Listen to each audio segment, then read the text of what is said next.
Di siang hari ini kembali berjumpa bersama dengan saya Ningrum yang menemani Good News Family di kesempatan hari ini di hari Jumat di tanggal 5 Mei 2023 dan di kesempatan siang hari ini Good News Family senang rasanya kalau di hari Jumat itu dalam program Zona Bisnis khususnya di Hidup Sehat Bersama dengan Rumah Sakit Pantiwilasa Dr. Cipto Semarang akan membahas banyak hal tentang kesehatan yang pastinya akan membantu Anda gitu ya. Nanti kalau yang mau interaktif mau tanya-tanya boleh. Dan di kesempatan siang hari ini senang banget saya bisa ketemu dengan seorang dokter yang keren banget nih. Ada Dokter Aristida Cahyono. Selamat siang, Dok. Selamat siang. Ya, beliau ini adalah Halo. ortopedi, betul ya, Dok ya? Betul. Saya Nah, kalau adalah seorang dokter tulang. kalau disingkat OT gitu kan, tapi sebetulnya Iya. itu spesialis ortopedi. Dan di hari ini nih temanya keren banget sih Good News Family buat eh terutama buat ibu-ibu gitu ya, buat ibu-ibu Iya. rumah tangga, buat kita juga gitu, mungkin buat saya juga gitu ya. Oh gitu ya, Pak? Ini ada yang Eh, di tema kita hari ini adalah keluhan ortopedi yang sering terjadi pada ibu rumah tangga. Nah, dokter, betul. saya disebut dokter siapa sih dok? Saya menyebutnya dokter Aristida, panggilannya siapa dong? Panggilannya agak nggak relevan sih, Mbak. Panggilannya Ido. Ini dari mana ya? Saya dari tadi ngeliatin itu dari mana ini? Iya, itu kan Aristida. Kalau misalnya kita Heeh. orang Jawa kan Ida itu, kalau A itu kan jadi O ya. Jadi Oh, Ido. nggak Oke, diplesetin. Aristido harusnya gitu Ya, ya. harusnya Aristida, harusnya Ida. Tapi Ida kan cewek ya, Mbak. Jadi Oh, ya. ya. Oke. Ya, Dokter Ido, ini kenapa tema keluhan ortopedi yang sering terjadi pada ibu rumah tangga itu diangkat? Ini penting banget kayaknya ya, Dok, kalau buat ibu-ibu tuh. Iya. Ya, jadi memang kadang kan ini ya, ibu-ibu di rumah itu kan ya kita apa yang kita pikir mungkin pekerjaannya mungkin ringan tapi ternyata berat banget ya ternyata Mm-mm, di rumah itu, dan mm-mm, itu kan kegiatannya pun repetitif, jadi mm-mm, berulang sama terus melakukan setiap hari, dan itu sering banget terjadi keluhan karena kegiatan yang berulang itu. Dan mm-mm. biasanya kadang-kadang ibu-ibu mungkin juga nggak sadar, dikira mungkin ini biasa aja, ternyata oh ada problem di situ. Jadi biasanya pengen pengen meningkatkan awareness saja biar Mm-mm, ibu-ibu mungkin tahu kalau misalnya oh ternyata di sini ada nyeri nih dan mm-mm, saya harus berobat gitu. Jadi supaya nanti tidak tidak tambah parah gitu. mm-mm. Oke, tapi karena memang seringkali ini ada quotes juga gitu ya, ya bukan quotes sih sebetulnya, ini pendapat umum gitu ya. Ibu itu Mhm. nggak boleh sakit. Kalau sakit, lihat aturan nomor satu, ibu nggak boleh sakit gitu.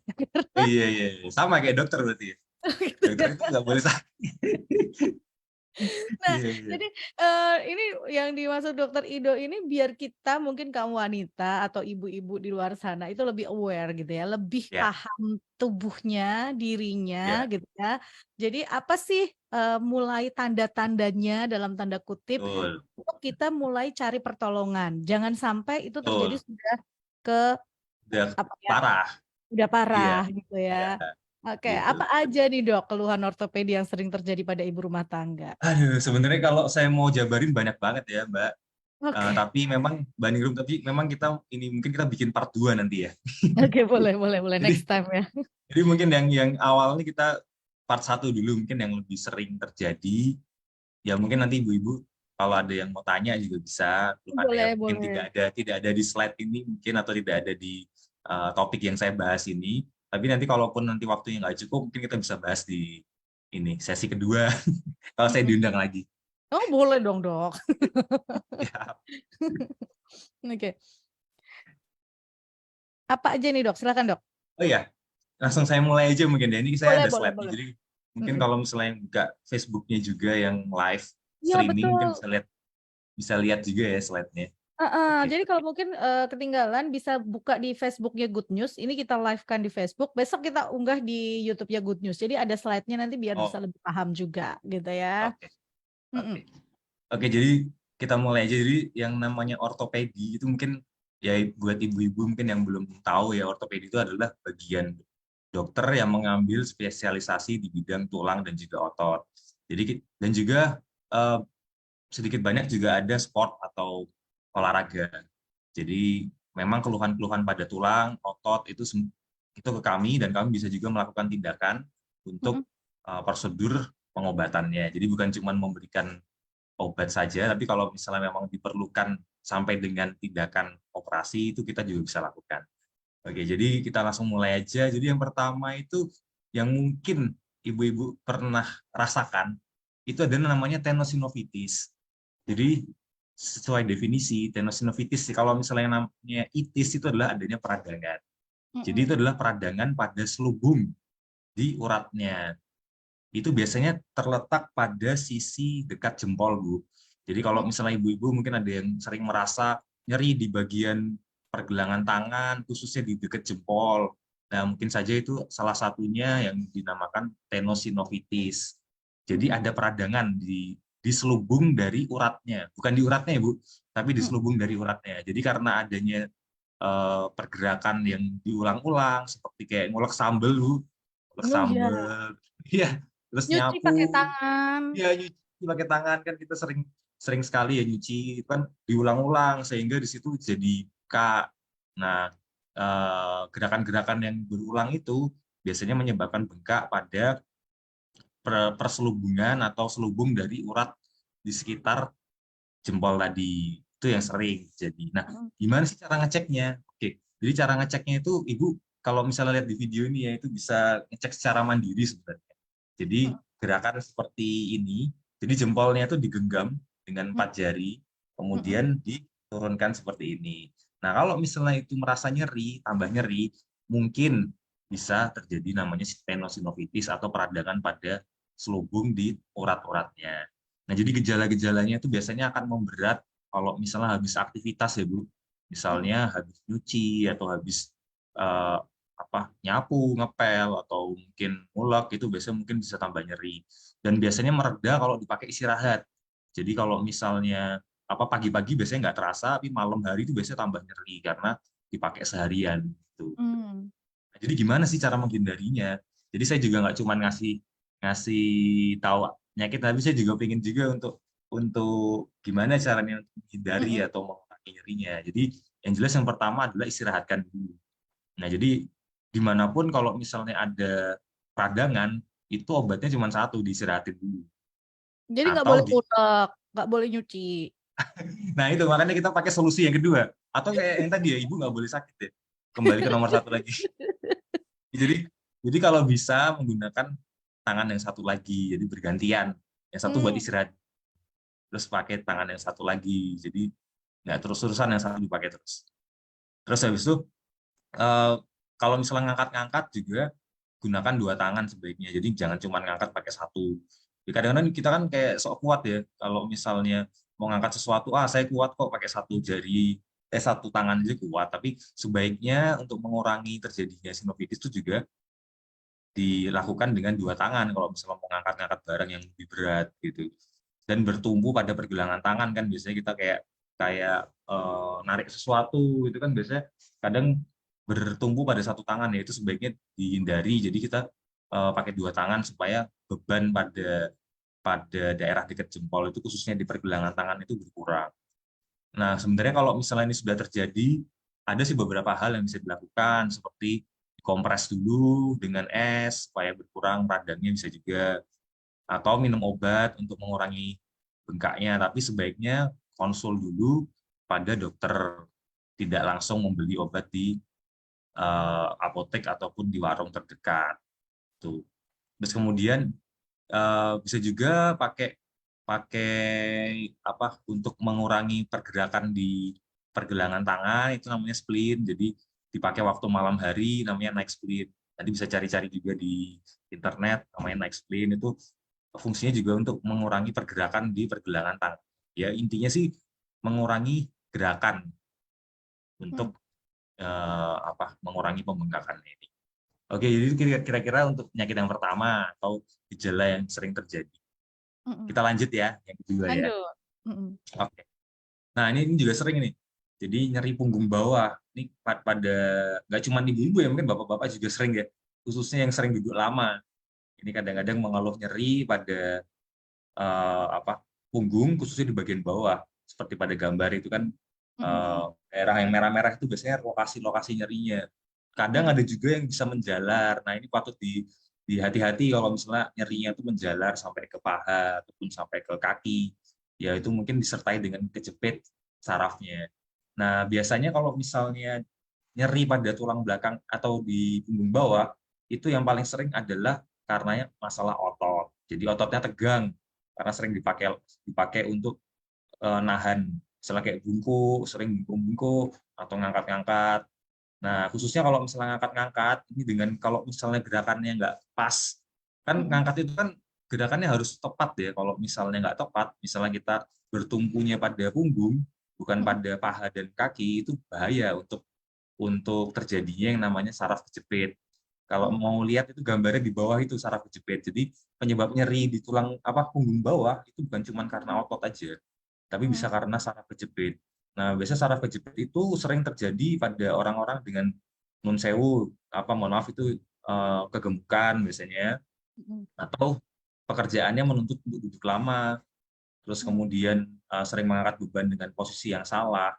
Itu bisa kita lihat di situ ada kejepitan saraf karena bantalan antar tulang itu mencotot istilahnya. Jadi keluar dia karena terlalu berat bebannya sehingga menjepit saraf di sekitarnya.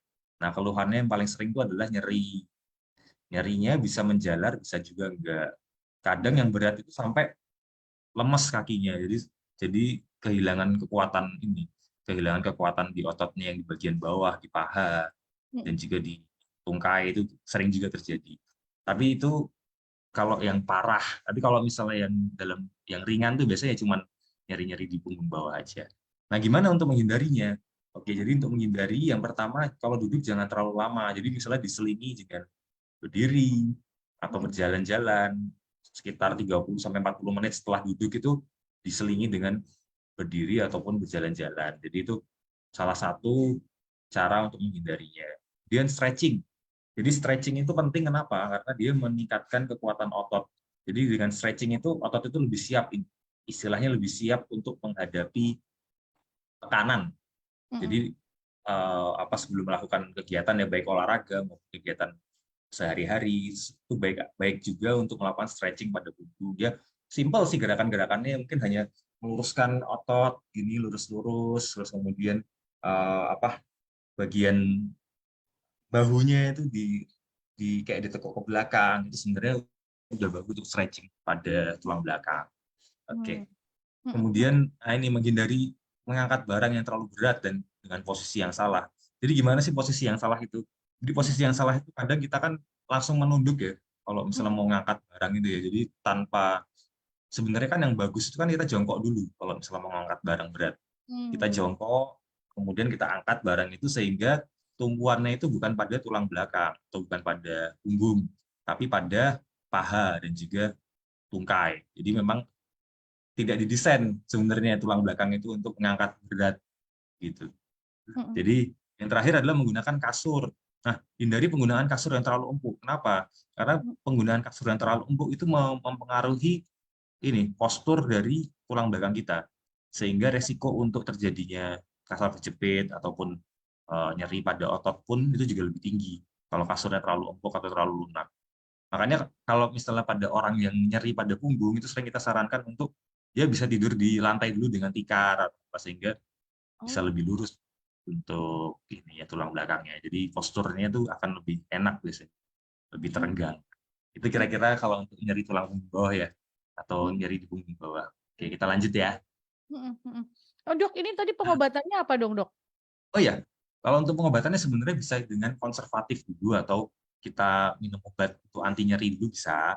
Terus Mm-mm. kemudian stretching tadi juga bisa mengobati atau penggunaan korset. Kita Mm. sarankan juga untuk penggunaan korset. Jadi eh, sama sih intinya istirahat dulu yang pertama. Jadi mengistirahatkan otot ataupun daerah yang nyeri itu. Mm-mm. Fungsinya dari korset itu kan sebenarnya untuk membuat tulang belakang kita atau punggung kita itu tidak banyak pergerakan. Jadi Mm-mm. dengan menggunakan korset itu intinya adalah diistirahatkan daerah situ. Tidur itu yang paling bagus sebenarnya untuk Hmm. mengurangi nyeri. Jadi tidur. Karena tidur itu tidak memberikan tekanan pada punggung. Tulang belakang. Oke. Tidur itu ya. Duduk itu juga memberikan tekanan yang tinggi sehingga kalau istirahatnya jangan istirahat duduk tapi istirahat tidur. Gitu. Posisi tidur yang baik ada ini nggak dok? Saran Nggak gitu? ada sih posisi tidur yang baik. Ya posisi terlentang biasa itu yang paling baik sih. Karena kan Oke. tidak menekan bagian manapun kalau tidur terlentang. Oke. Ya, kalau Oke. yang mau nanya boleh ya. Silakan kirimkan WhatsApp aja di 081 225 225 949 atau 081 5758 00 949. Kirimkan WhatsApp pertanyaannya. Ibu-ibu biasanya banyak pertanyaan nih. Ayo nanya. Ini saya mulai kemang-kemang di sini, pegel-pegel di sini, bla bla bla. Iya. Silahkan gitu ya. Itu Kirimkan mulai dirasa-rasain ya, Mbak. Oke, ya lanjut dok. Ini tadi Oke. apa Ini biasanya ngomongin nyeri punggung bawah. Nah, ya lanjut jadi apa punggung lagi nih? bawah ini sering juga. Oke, kemudian yang ketiga ini namanya plantar fasciitis. Jadi ini nyeri pada telapak kaki. Ini sering banget nih kalau misalnya mungkin ibu-ibu yang sering pakai hak tinggi atau penggunaan sepatu yang kurang pas ukurannya atau banyak berdiri. Kadang nyapu, mungkin rumahnya ini ya kayak istana itu bisa nyapu sampai 1 jam gitu. Jadi berdiri terus nyapu sama ngepel atau mungkin jalan sana jalan sini lupa ini istirahat. Nah itu kadang-kadang mengeluh nyeri di tumit. Nah ini di bagian tumit, khususnya di bagian tumit bawah di alas kaki terus dekat-dekat apa ya dekat tumit itu kadang kita merasa nyeri. Nah nyeri ini biasanya bersifat kronis dan sama karena konsepnya ini peradangan itu biasanya lebih nyeri saat setelah beraktivitas. Nah jadi di telapak kaki kita itu ada jaringan ikat. Jadi seperti jaringan jaringan yang digambar ini ya kalau misalnya ada yang lihat ya. Itu dari depan sampai belakang ini ada jaringan seperti itu yang menempel pada tumit kita. Nah, jaringan ini kalau misalnya kita berdiri lama atau mungkin faktor resikonya itu yang pertama sering berdiri lama dalam jangka waktu yang lama, kemudian kegemukan, obesitas kegemukan itu juga sangat mempengaruhi nyeri di sini atau olahragawan yang suka lari apa namanya lompat-lompat itu juga sering mengalami ini. Tapi pada ibu-ibu juga sering banget karena kan ibu-ibu sering berdiri lama ya untuk di rumah itu aktivitas kadang-kadang tanpa mengenal lelah itu jadi mengeluhkan nyeri pada tumitnya. Khususnya kalau misalnya ibu-ibu habis habis pagi di rumah terus malam diajak ke pesta pakai hak tinggi itu juga bisa mengeluhkan nyeri nyeri pada tumit ini. Jadi namanya plantar fasciitis kalau bahasa kedokterannya Bu. Tapi kalau misalnya bahasa ini mungkin radang pada tumit ya. Kalau misalnya bahasa awamnya. Nah, gimana dong dok cara menghindarinya? Oke, jadi cara menghindarinya itu simple sebenarnya. Jadi ya modifikasi alas kaki dulu Bu yang pertama. Ya pertama yang pertama istirahatkan dulu. Jadi dengan istirahatkan biasanya dia akan berkurang, kemudian diganti alas kakinya yang lebih tebal. Biasanya ada alas kaki khusus yang solnya itu lebih tebal sehingga akan lebih nyaman untuk telapak kakinya. Kemudian dihindari untuk berdiri terlalu lama, sempatkan untuk istirahat, dan juga gerakan-gerakan stretching, Bu. Jadi ada gerakan-gerakan mudah yang bisa dilakukan untuk menguranginya, yaitu adalah dengan stretching. Ini saya contohkan tangan saya ini sebagai kaki ya misalnya ya. Ini jempolnya. Nah, cukup seperti apa kita tarik-tarik ini, kita dorong apa di jari 1 sampai 5 ini di bagian agak bawahnya itu jadi teregang kan di alas kaki kita itu cukup untuk gerakan stretching di plantar fasciitis ini biasanya akan lebih berkurang ini nyerinya. Kemudian turunkan berat badan karena kan salah satu faktor resikonya itu adalah kegemukan. Jadi dengan menurunkan berat badan harapannya tekanan di bawah itu akan berkurang sehingga nyerinya akan berkurang. Nah, biasanya faktor resiko yang lain adalah juga faktor usia. Jadi dia akan lebih sering pada orang dengan usia 50 tahun ke atas sehingga perlu untuk dilakukan modifikasi kerja atau modifikasi aktivitas kalau misalnya memang sudah berusia di atas 50. Itu kira-kira. Oke. Jadi ini Oke. lebih kepada yang kalau udah usia itu bisa jadi tingkat Ya, parahnya atau mulai terasanya sih dok kalau gitu kalau ngomongin usia. kalau ngomongin usia itu ini angka kejadiannya lebih sering Hmm. pada memang bisa di semua umur, khususnya kalau misalnya memang aktivitasnya sangat tinggi ya. Kalau Mm-mm. misalnya memang kerja mungkin berdiri terus dari jam 7 sampai jam 10 apa jam 11 itu berdiri terus nggak ada duduknya, itu bisa juga lebih mudah terjadi, apalagi kalau sambil pakai hak tinggi terus Mm-mm. kemudian ditambah dengan kegemukan, oh jadi berkali-kali lipat lebih mudah untuk Resikonya ya. ya resikonya. Kita lihat dari faktor resikonya. Oke, jadi resikonya tadi high heels ya, High lalu heels, lalu berdiri terlalu lama ya tanpa menjadi istirahat, istirahat, kegemukan, kegemukan gitu ya. faktor Itu usia juga juga. menjadi faktor resiko Ya, terjadinya emang ini. cantik itu mahal ya, cantik itu sakit deh katanya. Ya, beauty is pain katanya gitu Beauty ya. is pain deh katanya. Ya, oke oke. Tapi Itu. kalau misalnya ini tidak, ini kan kadang-kadang misalnya terjadi ketika sepanjang hari misalnya jalan terus atau Hmm, berdiri terus malam itu mau hmm, tidur kan kerasa kayak agak hmm. sedikit kaku, sakit. Itu Ya, yang misalnya apakah stretching tadi yang disebutkan oleh dokter bisa ya bisa dilakukan atau seperti apa, Dok? bisa. Kalau misalnya sudah terjadi dengan stretching pun biasanya dia akan ini membaik. Jadi Hmm, misalnya malam oh udah nyeri nih, terus habis itu kita pakai stretching. Jadi eh, ya sekuatnya, maksudnya kan kadang-kadang nyeri juga kan kalau misalnya kita stretching itu. Jadi hmm, kita start start dari pelan-pelan dulu. Kalau misalnya udah enak baru kita repetisi lebih sering untuk hmm. stretchingnya. Jadi sekedar apa, mendorong bagian ini jempol dan juga beberapa jari Jari-jari kita gitu. Hmm, belakang gitu biasanya hmm. kan akan teregang, itu biasanya lebih enak. Dan juga bisa dikompres pakai es pun juga biasanya lebih enak. Oke, jadi kalau misalnya malam bisa bisa lakukan itu gitu ya untuk Ya, meredakan. Kalau tanpa obat itu bisa, kalau memang sudah mereda gejalanya ya oke, tapi kalau misalnya masih terus ada keluhan berlanjut bisa hubungi ya bisa dokter untuk ada pengobatan lebih hubungi lanjut dokter gitu ya, untuk Dok. pengobatan lebih lanjut. Ya, betul. Mhm. Mhm, mhm. Oke. Oke, plantar fasciitis ini kayaknya 3 yang disebutkan ini udah banyak banget gitu ya ibu-ibu tuh. Ya mungkin ibu-ibu pernah merasakan, bisa lebih aware jadinya, Mbak. Oke, betul. Oh, Lanjut, ini Dok. bukan, ya Mhm. oke. Oke, saya masih punya beberapa lagi nih. Ini boleh, Nah, boleh, boleh. ini, wah kebalik ya, sorry. Ini tadi nomor 3 harusnya. Jadi Mhm. yang ketiga ini, yang keempat ini adalah pengapuran sendi lutut. Nah, ini sering banget nih, khususnya pada usia, biasanya mungkin di atas 50 ya, 50, 60. Ini kalau misalnya orang awam bilangnya itu pengapuran lutut. Sebenarnya pengapuran ini nggak cuma pada sendi lutut, tapi pada sendi panggul pun juga bisa terjadi. Intinya adalah tulang-tulang yang menahan berat tubuh itu lebih sering terjadi pengapuran. Kenapa begitu? Karena memang tulang itu akan bekerja lebih keras sehingga dia akan membentuk kompensasi dan terjadi pengapuran. Jadi pengapuran itu sebenarnya memang ada faktor genetisnya juga, tapi juga ada faktor usia dan juga faktor kegiatan yang dilakukan. Jadi nggak cuman bilang kalau misalnya orang yang banyak lari, orang yang banyak olahraga itu lebih cepat pengapuran, nggak juga, karena itu juga ada salah satunya faktor genetis juga. Dan Hmm. juga ya, dan juga obesitas atau kegemukan pun juga bisa mempengaruhi, karena kan bebannya kan semakin berat pada lutut kita. Nah, jadi untuk yang sekarang mungkin saya akan bahasnya mengenai pengapuran khususnya pada sendi lutut ya.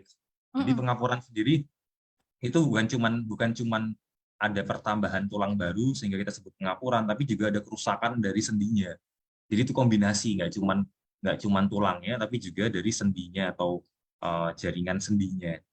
Nah, biasanya biasanya apa sih yang dirasakan sama orang yang mengalami pengapuran ini? Yang pertama adalah nyeri. Nyeri Mhm. khususnya kalau misalnya melakukan gerakan, khususnya kita menekuk lutut, misalnya dari duduk ke berdiri mengeluh nyeri, ataupun jalan jalan beberapa langkah atau beberapa jauh itu sudah nyeri, kadang-kadang juga bisa terjadi. Dan dia memberat dengan aktivitas. Jadi kalau misalnya setelah dipakai beberapa waktu akan lebih nyeri biasanya lututnya. Nah, gejalanya biasanya muncul bengkak, terus bentuk lututnya itu menjadi tidak simetris, kadang-kadang dilihat, oh kok agak bengkok ya, oh kok agak ini ya, itu memang sering terjadi. Yang khususnya bengkak juga sering terjadi. Uh, jadi gimana sih caranya kalau misalnya ini sudah terjadi atau belum terjadi? Nah, gimana kalau misalnya cara mencegahnya? Sebenarnya ini sesuatu yang tidak bisa dicegah karena memang faktor apa ya? Ini merupakan secara fisiologis bisa terjadi, maksudnya dengan genetis yang memang lebih sering terjadi. Jadi maksudnya ada beberapa orang yang secara genetis akan lebih mudah untuk terjadi pengapuran.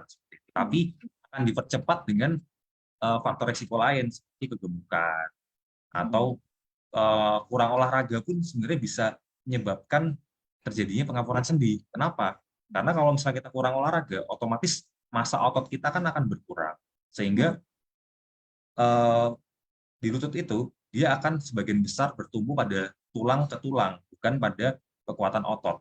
Karena kan kestabilan dari lutut itu kan bukan cuma pada tulang, tapi juga pada ototnya. Jadi kalau misalnya ototnya lemah, jadi dia tidak akan stabil lututnya, sehingga akan mempercepat terjadinya pengapuran. Jadi penting melakukan olahraga. Jadi yang berpikir bahwa oh, aku olahraga banyak nanti pengapuran, ya jangan gitu mikirnya. Karena Jangan kalau dibalik.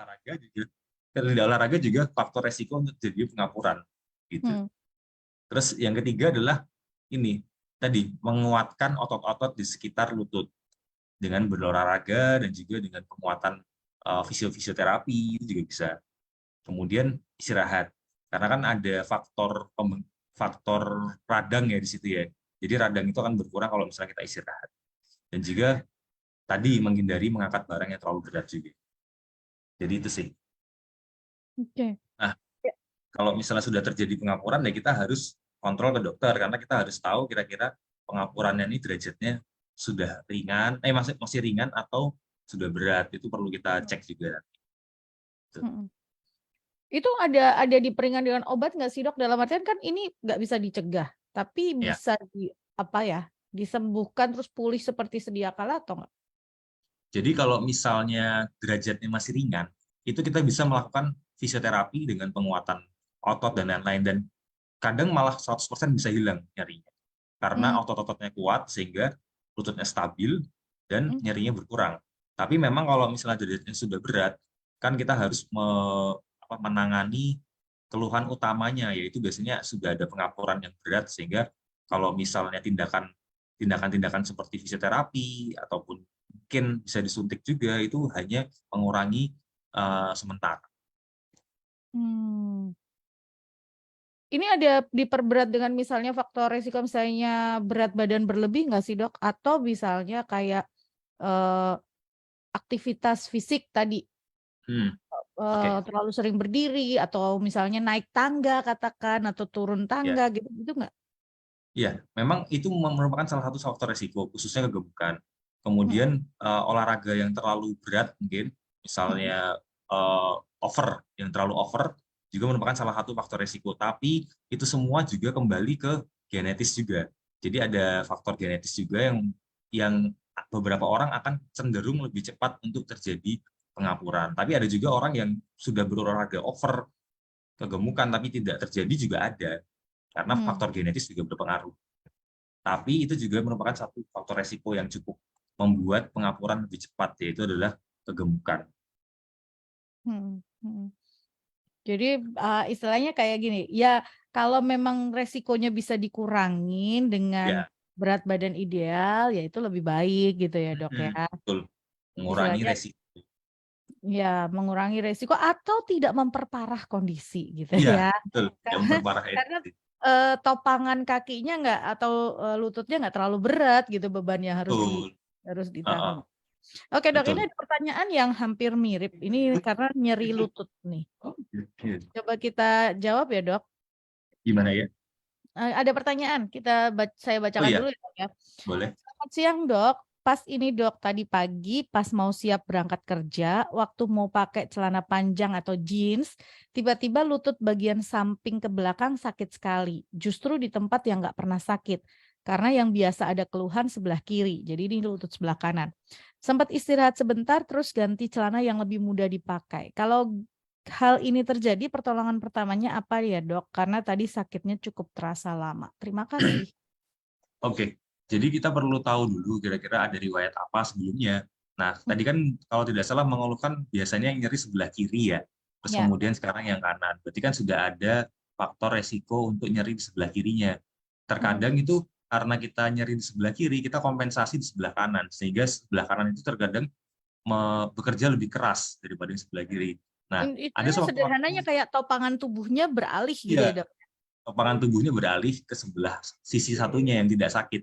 Mhm, Sehingga pada suatu momen dia juga akan nyeri karena dia ditopang terlalu banyak gitu. mhm, Nah, biasanya sih mungkin faktor otot aja. Jadi faktor istilahnya ototnya ini ya karena ototnya dipakai berlebihan.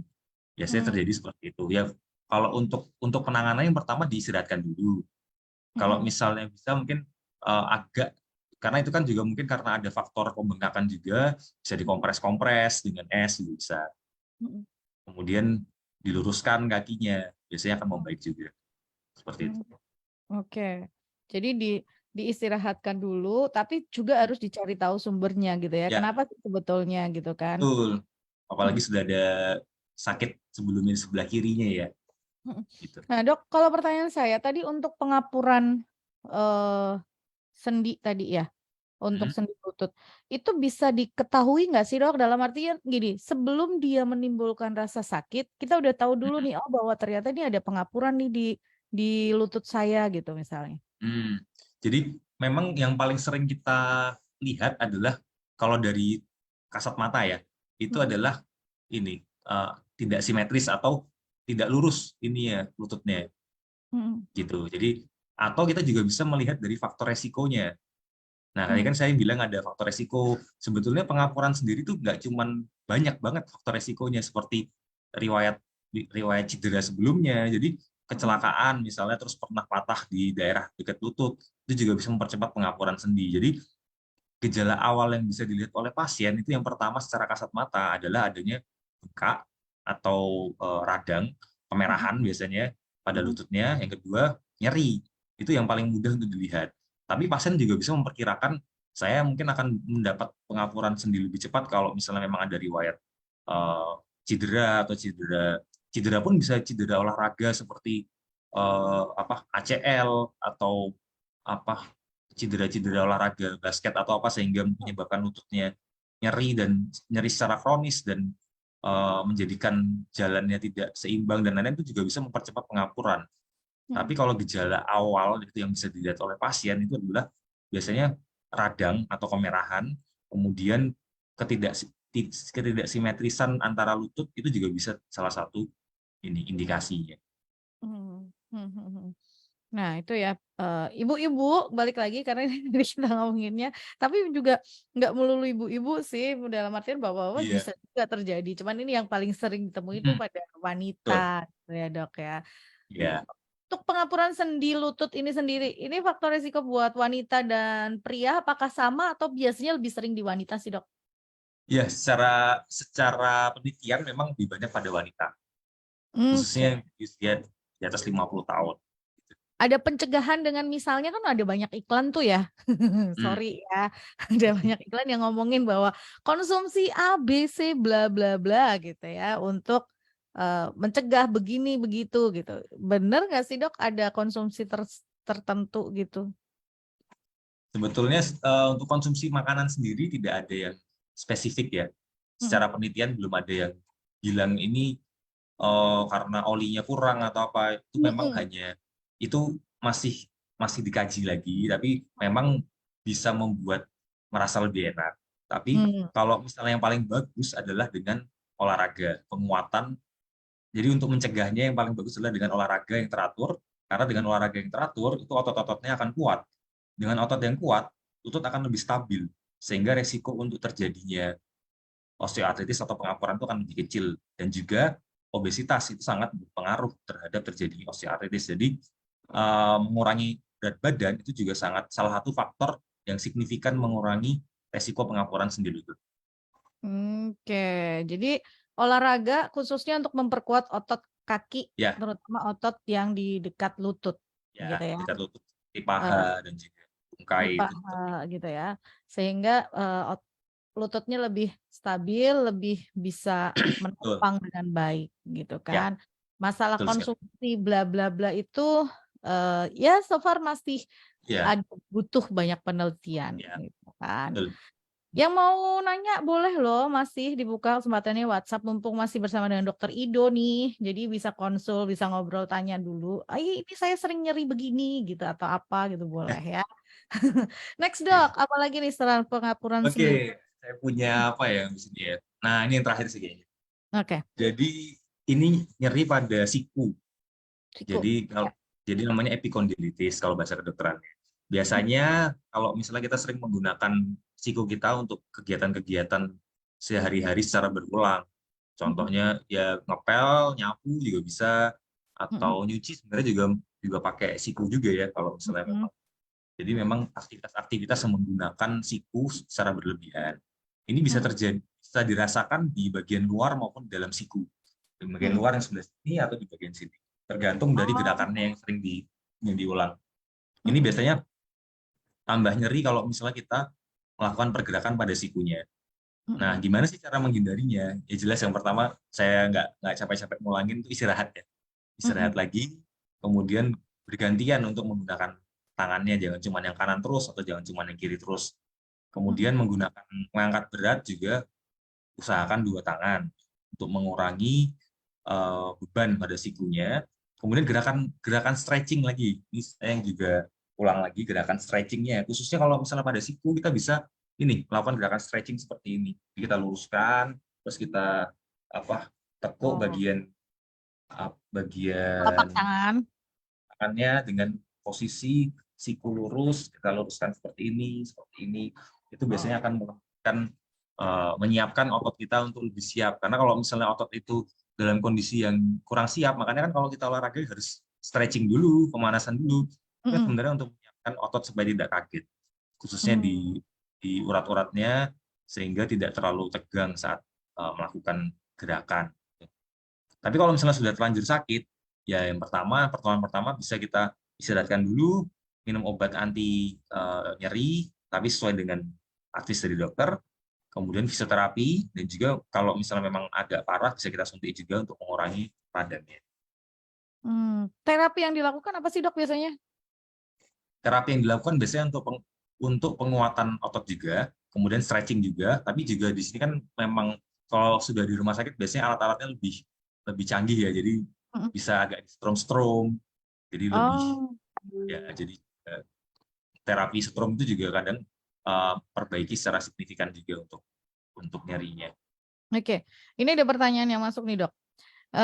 Selamat siang dok, kalau nyeri tiba-tiba di otot siku terjadi, apakah dengan mengoleskan semacam krim yang panas-panas gitu dapat membantu dok? Terima kasih.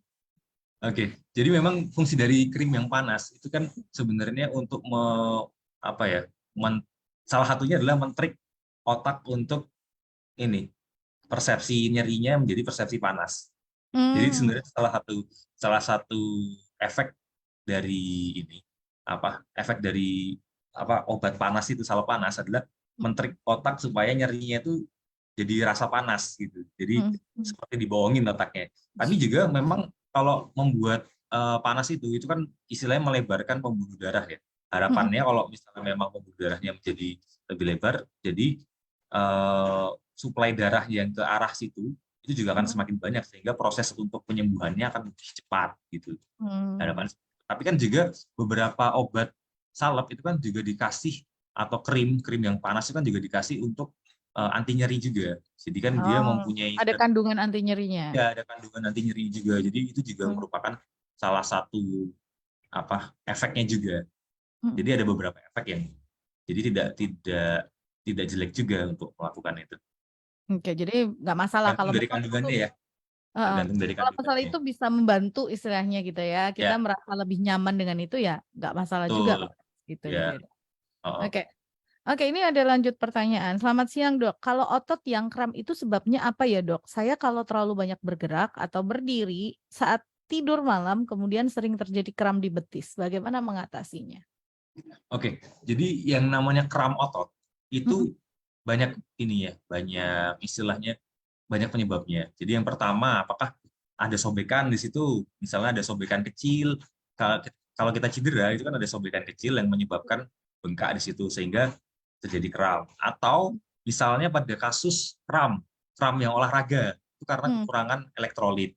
Jadi elektrolitnya itu kurang sehingga dengan kita minum banyak air putih, dia akan mereda kramnya. Jadi penyebab kramnya itu banyak. Jadi bisa karena cedera itu sana ada robekan kecil karena kita lakukan aktivitas berulang-ulang sehingga ada robekan di situ sehingga dia akan menegang karena ada pembekakan di situ. Atau memang karena kurang minum misalnya. Kalau kurang minum seperti kita kram otot, kita lari terus kita kram itu kan karena kurang minum. Karena elektrolit atau zat-zat itu kurang sehingga menjadikan kram atau fungsi ototnya kurang maksimal. Jadi kita disuruh minum banyak kan gitu. Jadi tergantung penyebabnya. Oke. Cara mengatasinya? Ini ditanya Cara tadi. mengatasinya yang pertama istirahatkan dulu sama. Karena konsepnya kan adalah adanya radang. Istirahatkan dulu, dikompres dengan es, kemudian kita angkat kaki, misalnya di kaki ya. Misalnya kita tidur, kita angkat kakinya supaya radangnya berkurang. Kita alasi dengan bantal lebih tinggi. Atau bisa juga kita bebat pakai yang biasanya warna coklat itu untuk mengurangi nyerinya atau mengurangi bengkaknya juga bisa. Oke, ya semoga menjawab pertanyaannya ya. Tergantung ini ada cedera atau tidak, tapi kalau Ya, cara mengatasinya awal ya tadi diistirahatkan, ya terus istirahatkan dulu. posisinya relax tadi, di agak sedikit lebih tinggi Ya, biar lebih ini. Tapi ganggu banget sih ya kalau kram itu. iya. Ya minum banyak air putih sih kalau kalau saya sih saranin ke pasien juga minum banyak air putih karena harapannya berkurang. Karena salah satu penyebabnya juga kekurangan zat elektrolit itu juga bisa. Oke, kekurangan zat elektrolit. Jadi ini mungkin bisa, oh iya, ibu-ibu tuh walaupun kalau di rumah gitu ya, lagi masak, lagi apa, lagi beberes itu jangan lupa juga konsumsi air putihnya juga harus Iya, benar gitu ya. Karena kadang-kadang nggak sadar dehidrasi. gitu kan. Dehidrasi kan menyebabkan itu juga kram Mm, otot juga. Jadi nggak tahu terus tiba-tiba kram otot. Nah ternyata dehidrasi dah gitu. Betul. Oke.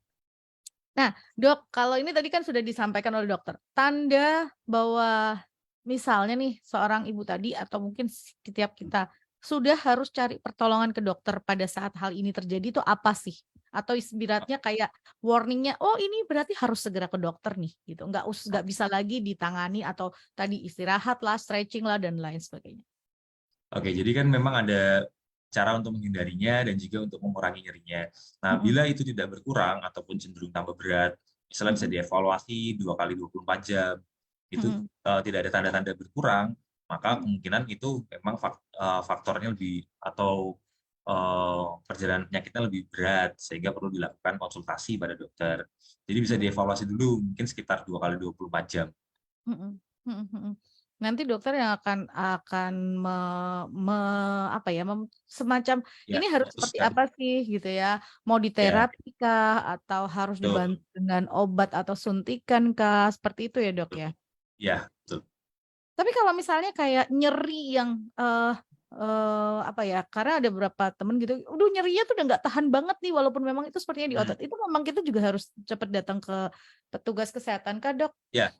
Jadi memang kalau kita kan di kesehatan itu ada skor nyeri ya, Mbak. Mhm, Jadi 1 mhm, sampai 10 misalnya kalau 1 itu nggak nyeri, kalau 10 itu sangat sangat sangat nyeri. mhm, Nah, mungkin pasien bisa bisa di-assess sendiri atau bisa dinilai sendiri kira-kira nyeri saya itu nomor berapa sih? Ya kalau mhm, sudah di angka 5 atau 5 atau 6 ya segera lakukan kunjungan kepada dokter segera. mhm, Kan bisa mhm. dinilai sendiri. Kalau cuman 2 atau 3 oh nyeri tapi saya rasa ini skala nyeri kan orang beda-beda ya untuk Mhm, menilai nyeri ya. Jadi kalau mhm, misalnya menurut saya ini nyerinya udah di angka 4 atau 5 atau mungkin 6 ya itu mhm, sebaiknya sudah langsung kontrol ke dokter mmm, gitu. oke. Nah, ini, tadi kan pencegahan masing-masing ada. Dokter Ido tuh seringkali menyampaikan faktor ininya, eee, berat badan lah, Hmm, terus postur tubuh lah, gitu ya, pada betul. saat kita misalnya ngangkat atau bergerak Ya, atau apapun gitu kan. Mmm Apa sih yang bisa Dokter Ido sarankan buat para ibu atau wanita yang, di rumah misalnya yang sepertinya orang nganggapnya, "Ah, ya gitu-gitu aja," gitu, tapi ternyata bisa Hmm, juga terjadi cedera gitu pada saat mereka melakukan aktivitas yang sepertinya hanya ya, seperti itu saja. Selama ini orang kan aware-nya cedera di pekerjaan misalnya gitu ya, ya betul cedera pada betul, saat bekerja, tapi ternyata di rumah juga rentan atau sangat rentan. betul, Iya, bisa terjadi cedera gitu, Dok. ya betul. Jadi kalau kalau dari saya mungkin bisa dimodifikasi dari alat-alat rumah tangganya juga ya. Misalnya Oke. kalau ngepel itu kan kadang kita pakai mungkin eh, tangkainya terlalu rendah sehingga kita cenderung membungkuk. Kalau Mhm, misalnya ngepel itu mungkin bisa dimodifikasi supaya lebih panjang sehingga saat kita nyapu ataupun ngepel itu tidak dalam posisi yang menunduk tapi dalam posisi yang tetap tegap. Jadi untuk menjaga postur. Nah, kemudian bisa juga disarankan kalau misalnya memang sudah agak lebih mungkin berumur ya, misalnya di umur 40 atau 50, mungkin bisa menggunakan korset saat beraktivitas juga bagus. Ini khususnya untuk nyeri tulang belakang ya, untuk nyeri punggung. Jadi mmm, menggunakan korset secara harian saat beraktivitas. mhm. Kemudian misalnya banyak duduk, itu mungkin bisa dimodifikasi, diatur handphonenya, ada reminder untuk berdiri setiap 40-30 menit, dan Mhm, juga kursinya apa dimodifikasi yang enak, yang pas sehingga tidak terlalu menunduk saat saat bekerja seperti mhm, itu. mhm, Atau mungkin juga tadi bergantian kalau misalnya memang seringnya pakai tangan kanan ya coba untuk menggunakan kedua tangan sehingga balance antara tangan kanan dan kiri sehingga tidak melulu untuk semua tangan kanan sehingga akan ya memang salah satu faktornya kan repetisi ya repetisi berulang-ulang terus sehingga menyebabkan radang di situ. Itu mhm. mungkin salah satunya, salah dua, salah tiga. Jadi, Oke. apa ya tadi, faktor-faktor pendukung alat-alatnya itu juga Ya, penting gitu ya, Dok, ya? penting. Betul. Bisa Alat-alat misalnya penunjang. misalnya di rumah tempat untuk tatakan kompor itu kayaknya orang mikirnya sederhana, tapi kalau dia Iya, terlalu rendah atau terlalu tinggi itu juga beban iya, buat tangan gitu-gitu ya? betul. Apalagi Mhm, kalau dilakukan setiap hari dengan posisi yang tidak enak, itu kan mhm, akan efeknya akan ini ya, multiplikasi kan, bukan ini. mhm, mmm, Jadi kayak bom oke. waktu menunggu, menunggu. Jadi Nah, modifikasi alat-alatnya sih. modifikasi alat, lalu juga jangan lupa kalau memang ada ini, ada waktu stretching gitu ya, Ya, stretching stretching. badannya kita Betul. gitu kan. Lalu juga, tadi misalnya mau ngangkat barang ya harus tahu dong kemampuannya kita, cara ngangkat yang benar dan Hmm, lain sebagainya betul. gitu ya. Karena Dan kadang-kadang, memang ya, gerakan kita yang keliru aja itu sudah pengaruh gitu ya. iya, sangat berpengaruh. Mhm, mhm, mhm. Oh, ini ternyata, banyak ini Dokter Ido tadi sampaikan ini baru sedikit loh, belum semua. Iya, belum, belum. Nggak sempat waktunya kalau Iya kita benar, bahas. ini udah hampir 1 jam kita ngobrol tuh ternyata Goodness Family. Ternyata Bera banyak ya, baru sadar ya. iya, berasa yang cepet banget nggak sih kita ngobrolin beginian sama Dokter Ido tuh, aduh kurang nih waktunya gitu ya. Ngobrolin begini nih bisa jadi seminar sehari kayaknya kalau Oh iya, iya, iya, iya. Bisa diundang lagi. bisa ya. Oke. Nah, buat Anda, Goodness Family yang mungkin mempunyai keluhan-keluhan gitu ya dengan tadi nyeri pada otot dan lain sebagainya. Bisa Anda menghubungi di Rumah Sakit Pantai Asuhan Dr. Cipto Semarang karena Dokter Ido atau kalau mencari nama Dokter Ido nggak ada, adanya Dokter Aristida Cahyono gitu, Betul. SPOT. Anda bisa konsul kepada beliau. Prakteknya hari apa aja, Dok? Saya dari Senin sampai Sabtu ada. Oke, hari Senin sampai Sabtu ada di Rumah Sakit Pantiwilasa Dokter Cipto. Nah, keluhan-keluhan yang ditangani oleh dokter spesialis, ortopedi ini apa sih, Dok? Mungkin biar, Oke. Good News Family atau pendengar bisa tahu, oh yang bisa datang ke dokter Ido ini nggak semacam hanya, "Oh saya begini, saya pengen ketemunya dokter Ido," gitu ya. Ya, jadi memang kalau misalnya orang tahunya kalau dokter tulang kan nyambung tulang ya, Iya, atau tulang yang atau patah patah kita tulang baru sambung. ke situ gitu ya. Ya, sebenarnya itu lebih luas lagi. Jadi Mhm, untuk kasus-kasus yang hmm, pokoknya yang berhubungan dengan otot dan juga tulang, kemudian mhm. olahraga, itu kita bisa menangani ataupun kita bisa lakukan konsultasi terlebih dahulu. Oke. Semua yang berhubungan dengan otot dan tulang bisa, Olahraga pun juga bisa. oke, olahraga dan juga bisa. Yap. Selamat siang dok, ini tambahan satu pertanyaan ya dok sebelum kita akhiri Oh iya. karena ini ada pertanyaan yang masuk. Selamat siang dok, olahraga apa yang disarankan untuk menguatkan otot-otot di sekitar lutut? Terima kasih. Oke. Oke, ini mungkin salah satu pertanyaan yang sering karena kan apalagi pada orang tua ya kadang-kadang kan, oh saya mau olahraga apa dok, udah tua, udah umur 50, udah umur 60, nanti malah takut cedera. Oke, jadi memang untuk latihan otot khususnya pada ini untuk lutut itu mudah sekali sebenarnya dengan melakukan istilahnya kita duduk di pinggir tempat tidur atau di kursi, kemudian kita luruskan luruskan lutut kita. Jadi seperti duduk di pinggir, kemudian kita luruskan. Kalau misalnya bisa ditambahkan beban, misalnya kita bisa tambahkan beban setengah kilo gitu.